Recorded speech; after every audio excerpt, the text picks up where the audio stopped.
जैसा कि बच्चों आप जानते हो कि हम बात कर रहे थे क्लास 10 केमिस्ट्री का chapter number 3 metals and non metals, और ऑलरेडी हम इस चैप्टर का फर्स्ट लेक्चर अपलोड कर चुके हैं जिसमें हमने बात की थी physical properties of metals and non metals के बारे में। तो आज हम इस चैप्टर का सेकंड लेक्चर शुरू करने जा रहे हैं जिसमें हमें पढ़ना है केमिकल प्रॉपर्टीज ऑफ मेटल्स। देखिए फिर उसके बाद हम डिस्कस करेंगे chemical properties of non metals के बारे में। तो शुरू करते हैं हम कहां से, केमिकल प्रॉपर्टीज ऑफ मेटल्स से। देखिए बेसिकली हमें केमिकल प्रॉपर्टीज ऑफ मेटल्स में पढ़ना है रिएक्शन ऑफ मेटल्स। क्या पढ़ना है हमें? Reaction of metals. First reaction of metal पढ़ेंगे हम ऑक्सीजन के साथ, उसके बाद पढ़ेंगे हम वाटर के साथ, फिर हमें पढ़ना है डाइल्यूट एसिड के साथ, फिर हमें पढ़ना है सॉल्ट सॉल्यूशन के साथ, फिर हमें मेटल्स और नॉन मेटल्स की केमिकल रिएक्शन पढ़नी है। ठीक है बच्चों, बने रहिए हमारे साथ। दिस इज सलमान गौर और आप देख रहे हैं आपके अपने YouTube चैनल एकेडमिक क्लासेस पर। तो बच्चों अब हम शुरू करते हैं केमिकल प्रॉपर्टीज ऑफ मेटल्स। ठीक है, कि मेटल किसके साथ रिएक्ट करके क्या बनाता है, हमें अब यही देखना है। तो सबसे पहले हम शुरू करते हैं केमिकल प्रॉपर्टीज मेटल्स की, और किसके साथ रिएक्शन पढ़ेंगे मेटल की? हम सबसे पहले ऑक्सीजन के साथ। ठीक है, चलो शुरू करते हैं। देखिए लिखा हुआ है कि metal combine with oxygen to form metal oxide, मतलब मेटल प्लस ऑक्सीजन, ऑक्सीजन दोनों आपस में रिएक्ट करते हैं और मेटल ऑक्साइड बनाते हैं। और ये जो मेटल ऑक्साइड बनती है ये यहाँ पर बेसिक ऑक्साइड होती है, मतलब नेचर में क्या होती है, ये बेसिक होती है। हमने पढ़ा था ना कि all the metal oxide are basic in nature. Physical properties में भी ये पढ़ा था कि जितनी भी मेटल ऑक्साइड्स होती है सब बेसिक होती है। ठीक है, चलो एग्जांपल देख लेते हैं। देखिए सोडियम ऑक्सीजन के साथ रिएक्ट करता है और क्या बनाता है? सोडियम ऑक्साइड, जो कि बेसिक ऑक्साइड है। ठीक है, सेकंड एग्जांपल देखते हैं। एल्यूमिनियम ऑक्सीजन के साथ रिएक्ट करता है और बनाता है एल्युमिनियम ऑक्साइड। लेकिन ये एल्युमिनियम ऑक्साइड होती है जो, क्या एल्यूमिनियम ऑक्साइड जो होती है आपके पास, ये बेसिक ऑक्साइड नहीं होती, ये एम्फोटेरिक ऑक्साइड होती है। तो एम्फोटेरिक ऑक्साइड क्या होती है ये भी अभी देखते हैं। उससे पहले आप इसे केमिकल रिएक्शन को बैलेंस कर लीजिए। देखिए यहाँ पर एल्यूमिनियम 2 1 है और यहाँ पर है 2, तो एल्यूमिनियम बैलेंस नहीं है। ऑक्सीजन यहाँ पर 2 है, यहाँ पर 3, तो यहाँ पर हम कर देते हैं 2 से मल्टीप्लाई। तो अब देखिए एल्यूमिनियम कितने हो गए? यहाँ पर 4, तो यहाँ पर भी 4 से मल्टीप्लाई कर दिया, तो दोनों साइड 4 4 तो हो गए एल्यूमिनियम, और इधर ऑक्सीजन हो गए 2 3 6, और यहाँ पर है 2, यहाँ पे 3 से मल्टीप्लाई कर देते हैं। तो ये भी इक्वेशन हमारी केमिकल रिएक्शन क्या हो गई? बैलेंस हो गई। और ऊपर वाली देखते हैं, ये तो बैलेंस है शायद पहले से ही, 4 सोडियम 2 ऑक्सीजन। ठीक है, हाँ तो अब हम बात कर रहे थे कि एल्यूमिनियम ऑक्साइड जो बनता है ये एम्फोटेरिक ऑक्साइड होती है, ये बेसिक ऑक्साइड नहीं होती। तो एम्फोटेरिक ऑक्साइड क्या होती है अब हम ये देखते हैं। ये देखिए यहाँ पर लिखा हुआ है कि एम्फोटेरिक ऑक्साइड क्या होती है। Those metal oxide which show basic as well as acidic behavior are known as amphoteric oxide। मतलब जो मेटल ऑक्साइड बेसिक और एसिड दोनों बिहेवियर शो करती हो उसे क्या बोलते हैं? एम्फोटेरिक ऑक्साइड बोलते हैं। बहुत कम मेटल एम्फोटेरिक ऑक्साइड्स बनाते हैं, ज्यादातर जो जनरली जो मेटल्स ऑक्साइड बनाते हैं वो कैसी बनाते हैं? बेसिक ऑक्साइड बनाते हैं। ठीक है बच्चों, चलो अब आगे चलते हैं। अब देखिए बच्चों, अब हम पढ़ते हैं कि different metal show different reactivity toward oxygen. देखिए रिएक्टिविटी सीरीज है, सोडियम और पोटेशियम सबसे ज्यादा रिएक्टिव है। अब आप मुझे एक बात बताइए, जब सोडियम और पोटेशियम सबसे ज्यादा रिएक्टिव है तो ये तो ऑक्सीजन के साथ जब रिएक्ट करेंगे तो बहुत तेजी से दौड़ते हुए जाएंगे ना भाई। जो ज्यादा रिएक्टिव है, जो ज्यादा पावरफुल है वो तो तेजी से दौड़ेंगे, और जो कम पावरफुल है, कमजोर है, ताकत है, जो बूढ़े लोग हैं वो तो पीछे रह जाएंगे। तो यहाँ पर ऐसा ही होता है कि जो अलग अलग डिफरेंट मेटल्स होते हैं ना वो डिफरेंट रिएक्टिविटी शो करते हैं। कुछ तो ऑक्सीजन के साथ एकदम से भागकर मिल जाते हैं, रिएक्ट कर लेते हैं, लेकिन कुछ मेटल्स ऐसे होते हैं जिन्हें हमें समझाना पड़ता है कि भाई प्लीज ऑक्सीजन के साथ रिएक्ट कर ले, प्लीज यार ऑक्सीजन के साथ रिएक्ट कर ले। और कुछ तो समझाने से समझते नहीं, कुछ को हमें बहुत ज्यादा जबरदस्ती करना पड़ता है कि यार प्लीज ऑक्सीजन के साथ रिएक्ट कर जा, प्लीज भाई ऑक्सीजन के साथ रिएक्ट कर जा। तो अब हम ये देखते हैं कि कौन से मेटल्स ऐसे हैं जो खुद ब खुद रिएक्शन कर लेते हैं, कौन से मेटल्स ऐसे हैं जिन्हें रिएक्शन कराने के लिए समझाना पड़ता है, और कौन से मेटल्स ऐसे हैं जो बेचारे रिएक्शन करते ही नहीं है, बहुत ज्यादा कमजोर है, उनके अंदर इतनी ताकत ही नहीं है कि वो ऑक्सीजन के साथ रिएक्ट कर पाए। चलो देखते हैं बच्चों। देखिए सबसे पहले sodium and potassium react so vigorously that they catch fire if kept in open, so they are stored in kerosene। देखिए जो सोडियम और पोटेशियम होते हैं वो सबसे ज्यादा रिएक्टिव मेटल होते हैं। क्या होते हैं, सबसे ज्यादा रिएक्टिव मेटल होते हैं। मतलब उन्हें ना तो समझाने की जरूरत है ना उन्हें बताने की जरूरत है कि भाई आपके पास ऑक्सीजन आ गया, जरा इनसे मिलो, बातचीत कीजिए, सलाम दुआ कीजिए। उनके पास जैसे ही ऑक्सीजन आया वो तो एकदम से विगोरसली एकदम से रिएक्ट कर जाते हैं और मेटल ऑक्साइड बना लेते हैं। इसीलिए जो सोडियम और पोटेशियम है उन्हें हम एयर में नहीं रखते, खुले एटमॉस्फेयर में नहीं रखते। क्यों? क्योंकि वो ऑक्सीजन के साथ रिएक्ट करके आग पकड़ लेते हैं, आग लग जाती है उनमें। तो इसलिए हम उन्हें प्रिवेंट करने के लिए हम केरोसिन में, मिट्टी के तेल में स्टोर करके रखते हैं ताकि वो ऑक्सीजन के साथ रिएक्ट करके जल ना जाए, हमारा नुकसान ना हो जाए। समझ आ गई बात? तो सोडियम और पोटेशियम सबसे जल्दी रिएक्ट करते हैं किसके साथ? ऑक्सीजन के साथ। चलो अब आगे देखते हैं। आगे है देखिए आपके पास या फिर हमारे पास या हम सबके पास मैग्नीशियम और aluminium. Magnesium and aluminium do not react with oxygen at room temperature but reacts on heating. देखिए जो मैग्नीशियम और एल्युमिनियम होते हैं ये बेचारे थोड़े सीधे होते हैं, ये क्या करते हैं, ये रिएक्ट नहीं करते हैं ऑक्सीजन के साथ। समझ आ गई? लेकिन अगर हम इन्हें समझाएं कि यार प्लीज रिएक्ट कर लो, ऑक्सीजन बेचारा अकेला फिर रहा है एटमॉस्फेयर में, ऑक्सीजन परेशान हो रहा है, तो ये क्या कर लेते हैं, ये रिएक्ट कर लेते हैं। तो समझाने का क्या मतलब है कि क्या समझाएंगे, हमें यहाँ पर इन्हें थोड़ी हीट देनी पड़ेगी, हमें क्या करना पड़ेगा, इन्हें एनर्जेटिक बनाना पड़ेगा, उसके बाद ये रिएक्ट कर पाएंगे। समझ आ गई बात? तो मैग्नीशियम और एल्युमिनियम की अगर हमें ऑक्सीजन के साथ रिएक्शन करानी है तो हमें उन्हें थोड़ा हीट अप करना पड़ता है, उन्हें थोड़ी एनर्जी देनी पड़ती है। उसके बाद मैग्नीशियम और एल्युमिनियम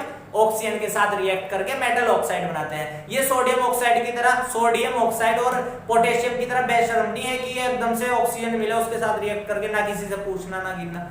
ये क्या करते हैं, ये शर्मदार है, इन्हें पता है कि हाँ भाई सोसाइटी में कैसे रहना है कैसे नहीं रहना है। तो ठीक है, समझ आई बात कि मैग्नीशियम और एल्युमिनियम कैसे हैं, ये रिएक्ट तो करते हैं ऑक्सीजन के साथ लेकिन हीट देने के बाद रिएक्ट करते हैं। ठीक है बच्चों, चलो आगे मेटल्स देखते हैं।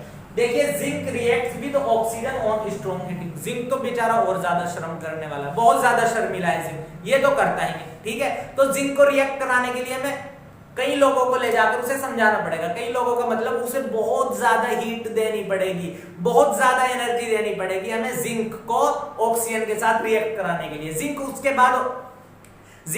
बाद ही ऑक्सीजन के साथ रिएक्ट करके जिंक ऑक्साइड बनाएगा, हमें बहुत ज्यादा स्ट्रॉन्ग हीटिंग देनी पड़ेगी यहाँ पर। ठीक है, तो नेक्स्ट मेटल देखते हैं। Iron does not burn in air. Iron तो बेचारा रिएक्ट ही नहीं करता, आयरन रिएक्ट नहीं करता, वो तो पूरा जिद बैठ जाता है कि भाई मैं तो बिल्कुल भी ऑक्सीजन के साथ रिएक्ट नहीं करने वाला। ठीक है, हाँ वो कहता है कि अगर तुम मुझे काट कर छोटे छोटे पीस कर लो मेरे, तो शायद मैं रिएक्ट कर जाऊं। तो यही लिखा हुआ है यहाँ पर कि iron does not burn in air but iron filling burn. समझ आ गई बात? मतलब जो आयरन के जो आयरन फिलिंग्स होते हैं वो बर्न हो जाते हैं लेकिन आयरन बर्न नहीं होता ऑक्सीजन के साथ रिएक्ट करके। चलो नेक्स्ट है कि copper does not burn in air even on strong heating. जो कॉपर होता है वो तो बेचारा स्ट्रॉन्ग हीटिंग के बाद भी क्या नहीं करता, रिएक्शन नहीं करता है ऑक्सीजन के साथ। लेकिन अगर आप बहुत ज्यादा लंबे टाइम तक इसे हीट करते रहो तो ये रिएक्ट कर जाता है। मतलब यार इसकी तो बहुत ज्यादा वो क्या बोलते हैं कि इसके सामने हाथ पैर जोड़ने पड़ेंगे कि प्लीज यार कर जा, प्लीज यार कर जा, प्लीज यार रिएक्ट कर जा, उसके बाद ये करेगा। आप कितनी भी स्ट्रॉन्ग हीटिंग करो ये नहीं रिएक्ट करेगा। लेकिन हाँ अगर आप बहुत ज्यादा लंबे टाइम तक स्ट्रॉन्ग हीटिंग करते रहे तो कॉपर रिएक्ट कर जाता है ऑक्सीजन के साथ और कॉपर ऑक्साइड बना लेता है। यही लिखा है कि copper does not burn in air even on strong heating. Copper reacts with the oxygen of air on prolonged heating to form black substance. और ये फिर क्या बनाता है, ये ब्लैक सब्सटेंस बनाता है, ब्लैक ऑक्साइड बनाता है ऑक्सीजन के साथ रिएक्ट करके। चलो नेक्स्ट मेटल देखते हैं। देखिए silver and gold do not react with oxygen even at high temperature. अब सिल्वर और गोल्ड तो बहुत ज्यादा कॉस्टली है, ये क्या कहते हैं, इनके अंदर जो एटीट्यूड है ना वो बहुत ज्यादा एटीट्यूड है। इन्हें कितना भी समझा ले, कितने भी लोग जाकर इनके पास बैठ जाए कि प्लीज रिएक्ट कर लो, लेकिन इन पर कोई असर नहीं पड़ने वाला। हाँ बच्चों, हम इन्हें कितना भी हीट कर ले, कितना भी समझा ले, कितना भी इन्हें ऑक्सीजन के पास लेकर चले जाए, लेकिन ये रिएक्ट नहीं करते। तो यही लिखा हुआ है कि silver and gold do not react with oxygen even on strong heating. कितना भी स्ट्रॉन्ग हीट कर लो आप इन्हें, ये कभी भी ऑक्सीजन के साथ रिएक्ट नहीं करते।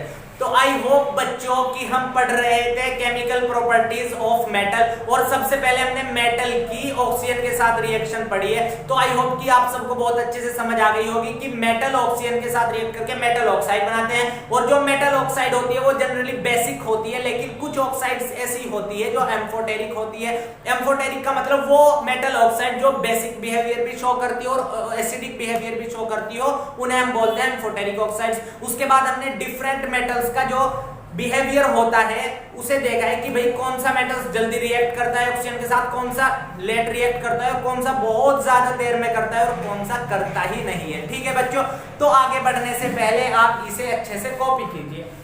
बच्चों अब हम नेक्स्ट मेटल की रिएक्शन शुरू करते हैं और अब हमें नेक्स्ट रिएक्शन किसके साथ पढ़नी है, वाटर के साथ, कि मेटल वाटर के साथ रिएक्ट करके क्या बनाता है। ठीक है, देखिए लिखा हुआ है कि मेटल वाटर के साथ रिएक्ट करता है और मेटल हाइड्रोक्साइड प्लस हाइड्रोजन बनाता है। ठीक है, क्या है ये देखिए यहाँ पे लिखा हुआ है, when a metal reacts with water a metal hydroxide and hydrogen gas is formed. ठीक है, चलो इसके एग्जांपल देख लेते हैं कुछ।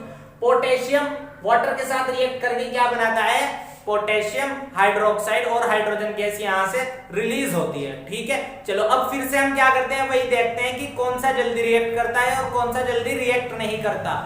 डिफरेंट प्रॉपर्टीज देखते हैं, डिफरेंट रिएक्टिविटी बिहेवियर देखते हैं मेटल्स का टुवर्ड्स वाटर। चलो देखते हैं कि sodium potassium and calcium reacts with cold water. मतलब सोडियम पोटेशियम और कैल्शियम तो बहुत ज्यादा रिएक्टिव होते हैं, जिसकी वजह से वो ठंडे पानी के साथ भी आराम से रिएक्ट कर जाते हैं। ठंडे पानी के साथ भी मतलब उन्हें पानी की साइड से कोई एनर्जी की जरूरत नहीं है। समझ आ गई बात, उन्हें ठंडा पानी दे दो आप, वो उसी के साथ रिएक्ट कर जाएंगे। चलो नेक्स्ट आता है मैग्नीशियम। देखिए मैग्नीशियम वाटर के साथ रिएक्ट तो करता है, लेकिन मैग्नीशियम इतना ज्यादा रिएक्टिव नहीं है कि ठंडे पानी के साथ रिएक्ट कर ले। हमें उसके लिए पानी को थोड़ा हीट अप करना पड़ेगा, थोड़ा एनर्जेटिक बनाना पड़ेगा, जिसकी वजह से थोड़ा सा मैग्नीशियम चले पानी की तरफ को और थोड़ा सा पानी चले मैग्नीशियम की तरफ को और वो दोनों के दोनों आपस में रिएक्ट कर जाए। लेकिन सोडियम पोटेशियम और कैल्शियम के केस में ऐसा नहीं है। अगर पानी बहुत ज्यादा ठंडा है, पड़ा हुआ है, अपनी जगह से हिल नहीं रहा है, तो भी काफी दूर से भी सोडियम पोटेशियम और कैल्शियम आके उससे रिएक्ट कर जाएंगे। लेकिन मैग्नीशियम के केस में हमें थोड़ा सा वाटर को एनर्जेटिक करना पड़ेगा, हीट करके उसे क्या करना पड़ेगा, हमें उसे एक्टिव करना पड़ेगा और थोड़ा सा हमें मैग्नीशियम को एक्टिव करके उसके पास लाना होगा। चलो ठीक है, दोनों की प्रॉपर्टीज हमें समझ आती है कि हाँ भाई सोडियम पोटेशियम और कैल्शियम तो कोल्ड वाटर के साथ भी रिएक्ट कर जाते हैं, लेकिन मैग्नीशियम कोल्ड वाटर के साथ रिएक्ट नहीं करता। इसके लिए हमें पानी को हीट अप करना पड़ेगा, हॉट वाटर के साथ रिएक्ट करता है। नेक्स्ट आता है aluminium iron and zinc react with steam.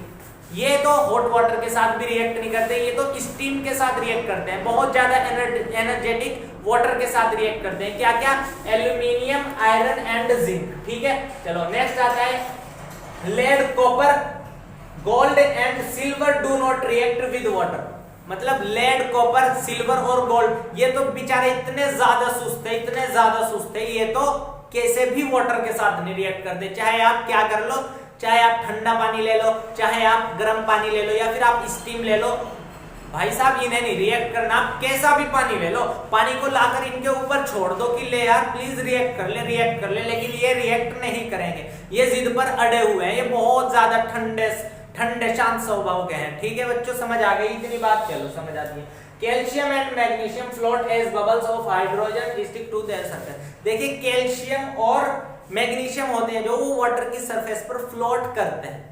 ये बात लिखी हुई है कि हाँ भाई ये क्वेश्चन आ जाता है कि कैल्शियम और मैग्नीशियम क्या कोई डिफरेंट बिहेवियर शो करते हैं, तो हाँ करते हैं। वो क्या करते हैं, वाटर सरफेस पर फ्लोट करने लग जाते हैं। ठीक है, आई होप कि मेटल्स की वाटर के साथ रिएक्शंस आप सबको बहुत अच्छे से समझ आ गई होगी।